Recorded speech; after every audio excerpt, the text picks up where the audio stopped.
ઉભું રાખ ઉભું રાખ. લાયસન્સ પીયુસી છે તાર જોડે? ના સાહેબ કઈ નથી.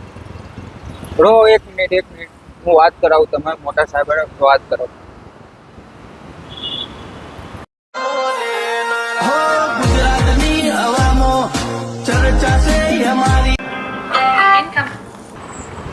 હા સાહેબ. સારું છે. તમે કીધું હતું ને કે અડધી રાતે કામ પડે તો ફોન કરજો. આજે એક કામ પડ્યું, એક વાત કરી લ્યો ને. હા વાત કરાવો. હાલો આપ. હલો. હા ભાઈ બોલો. હા એ ભાઈને બાઇક ડિટેન કરી નાખો અને સાંજ સુધી એને જવા ના દેશો. બરાબર. અને 5-6 દિવસ સુધી એને રાખો, અહીંયા પૂરી રાખો અંદર ને અંદર.